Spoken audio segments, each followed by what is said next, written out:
du plan de relance économique post-Covid 2020-2023. Monsieur le Président de la République.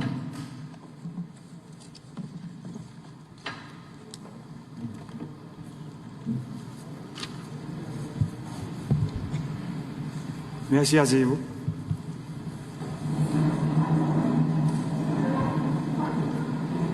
Monsieur le Premier ministre, Monsieur le ministre de l'Économie et des Finances, Mesdames, Messieurs les membres du gouvernement, Madame, Messieurs les membres du corps diplomatique, Monsieur le gouverneur et les membres du Conseil de la Banque de la République, Monsieur le Président et les membres du Conseil de la Banque nationale de crédit, Monsieur le Directeur général du budget national, Mesdames, Messieurs les directeurs généraux de la fonction publique, Mesdames, Messieurs les représentants des organisations internationales, partenaires du système financier haïtien, Mesdames, Messieurs les représentants du secteur de la société civile, Mesdames, Messieurs les représentants du secteur privé des affaires, Mesdames, Messieurs les représentants de la presse parlée, écrite et télévisée, chers concitoyens, nous avons fait le pari, partager le rêve de mettre Haïti en chantier. Notre volonté est de dynamiser l'emploi et de créer de revenus, de démanteler les fondements des inégalités sociales criantes, de dire non à l'inacceptable. Cela a toujours été ma conception du vote populaire qui m'a valu d'accéder à la magistrature suprême depuis bientôt 4 ans. C'est en ce sens que l'un de mes premiers actes a été de rendre disponibles des équipements et techniciens à travers les 10 départements géographiques du pays pour engager un vaste programme d'infrastructures routières. Mais comme de coutume, et encore plus que mes prédécesseurs, je me suis retrouvé comme dans un permanent combat. J'ai dû faire face à diverses formes d'attaques répétées et nourries. Pays loc, violence, manifestations intermittentes, insécurité programmée, etc. Le mal est profond, plus profond que vous sauriez l'imaginer. D'énormes barrières sont érigées pour bloquer toute tentative de changer ce système pourri, révolu, qui n'a fait que générer la pauvreté et l'inégalité sociale. C'est une lutte féroce. Les forces d'inertie, les forces rétrogrades préfèrent le chaos à une entente historique pour sceller les bases de la stabilité politique indispensable au progrès économique et social auquel le peuple haïtien aspire.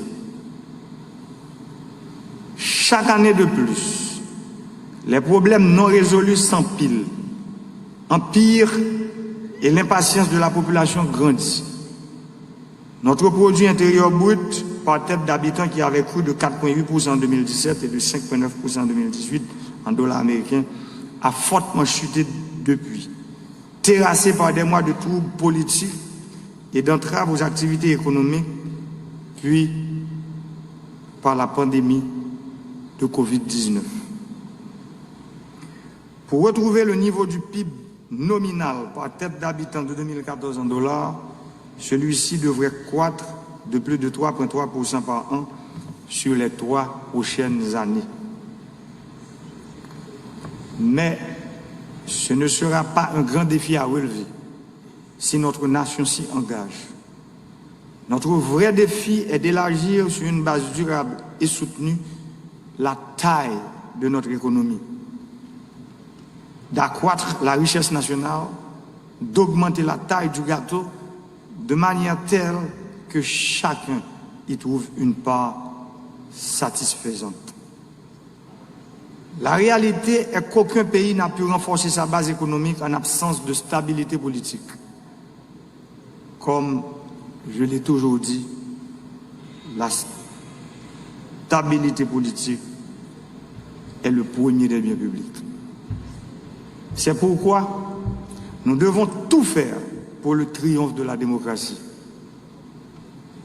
C'est pourquoi nous devons prioriser le dialogue qui est la voie de l'intelligence et de la responsabilité citoyenne. Concrétiser ce dialogue sincère, ouvert, essentiel, indispensable pour poser les bases d'une gouvernance efficiente et efficace, seule capable d'assurer la sérénité nécessaire pour s'attaquer aux maux profonds dont souffrent la société et l'économie haïtienne. L'indice du capital humain calculé par la Banque mondiale nous interpelle. On y apprend qu'en moyenne, un enfant né aujourd'hui en Haïti a un potentiel à l'âge adulte évalué à 45% de ce qu'il aurait pu avoir s'il avait bénéficié d'une éducation et d'une santé complète. Cela signifie que le coût social, le coût économique de la pauvreté et des inégalités est immense. Nous nous devons d'y remédier pour la survie de notre nation, pour notre bien-être à tous. De pays loc à Covid-19, en y ajoutant la vague de banditisme actuelle, notre économie et notre population continuent de payer un assez lourd tribut qui les met à genoux. Cela ne peut plus continuer.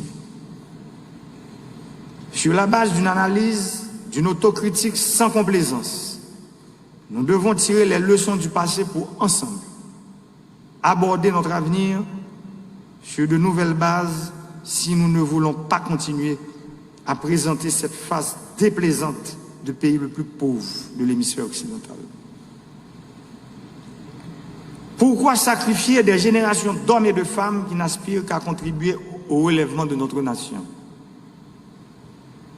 Comment continuer à sacrifier des hommes et des femmes qui veulent développer et mettre à profit leurs talents pour s'affirmer et réaliser le rêve de nos ancêtres d'une Haïti prospère, libre et digne? Malgré les contraintes de toutes sortes, mon administration s'est mobilisée pour consolider des piliers de la croissance durable et forte. Cette consolidation s'est faite à travers la poursuite du programme de modernisation du secteur de l'énergie, le développement des infrastructures de transport, l'amélioration du potentiel d'irrigation pour augmenter la production et la productivité agricole et ainsi lutter contre l'insécurité alimentaire, pour la protection et la régénération de notre environnement.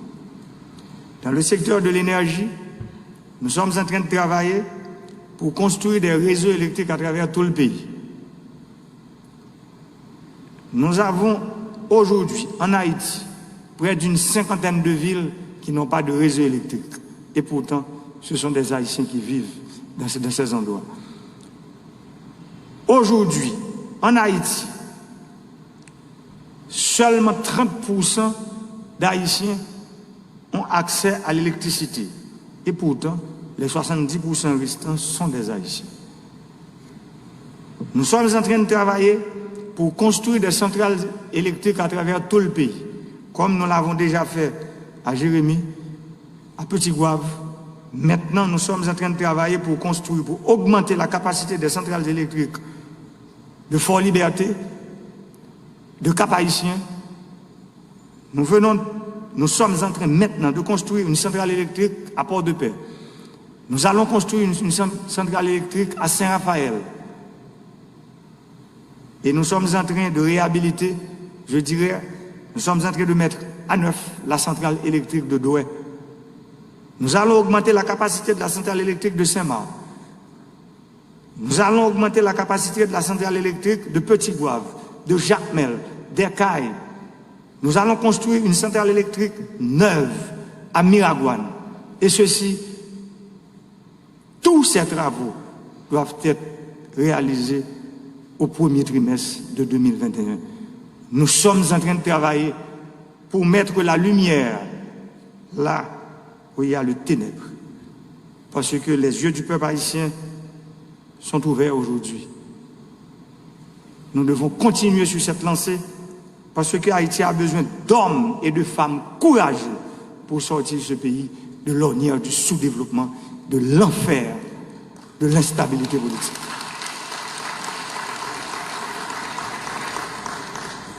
Dans le secteur des infrastructures routières, la route qui relie la ville d'Ercaille à la ville de Jérémie, je veux même parler d'une route interdépartementale. Cette route, dont sa construction a débuté depuis 2008, quand je suis arrivé au pouvoir, plus de la moitié de cette route, je dirais 55%, n'était pas construite. Aujourd'hui, nous sommes en phase finale sur la construction des 45 km restants. Je dois publiquement remercier la BID pour son support pour les 35 km que la BID a financé et le Trésor public a financé 7 km. Maintenant, la ville de Jérémie va relier en moins de 90 minutes à la ville de Jacmel. Dans le sud, nous avons construit des routes sur plusieurs communes du département. Nous avons totalement réhabilité la commune de Campérin. Nous sommes en train de travailler pour finaliser la route qui va connecter la commune de Torbec à la commune de Ducis. Dans le nord-est, les communes du haut-nord-est, depuis notre indépendance jusqu'à aujourd'hui, n'ont pas eu cette chance de connaître des kilomètres de route ou bien d'interconnecter certaines communes entre elles.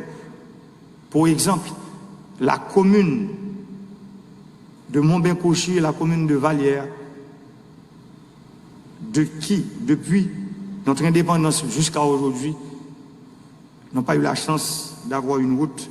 Et maintenant, ces deux communes sont connectées. Nous sommes en train de travailler avec le corps du génie de l'armée, le Centre national des équipements et les travaux publics pour interconnecter ces communes.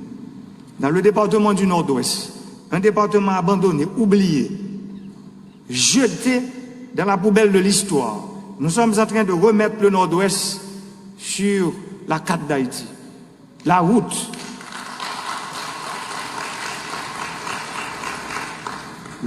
qui relie Gonaïve à Port-de-Paix, cette route est en pleine construction maintenant. D'ailleurs, nous avons annoncé au cours du mois de décembre, le carnaval national aura lieu à Port-de-Paix. Et je vois que les ministères concernés, les ministres concernés sont en train de travailler pour que ce rêve devienne réalité. Nous sommes en train de travailler sur le bas nord-ouest, cette zone abandonnée depuis, je dirais, la découverte d'Haïti. Aujourd'hui, nous sommes en train de travailler pour connecter la commune de Bédéenne à la commune de Bombardopolis, la commune de Bombardopolis à la commune du Môle-Saint-Nicolas, la commune du Môle-Saint-Nicolas à la commune de Jean-Rabel et la commune de Jean-Rabel à la commune de Port-de-Paix. Parce que ce sont des Haïtiens comme nous qui vivent dans ces zones-là. Et c'est notre devoir, comme serviteurs publics, serviteurs du peuple, de donner justice à ces populations reculées, longtemps abandonnées par les décideurs politiques de ce pays. Dans le secteur des infrastructures agricoles, nous sommes en train de construire des barrages d'irrigation, des canaux d'irrigation à travers le pays, des systèmes d'irrigation alimentés par l'énergie solaire, comme par exemple dans le nord-est, la construction du barrage d'irrigation de Marion, qui est à 96% prêt, je dirais, à être inauguré d'ici les jours à venir.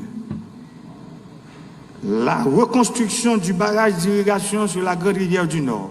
Je veux parler du barrage de la Tannerie, abandonné depuis 40 ans. Cette construction est à 52% maintenant.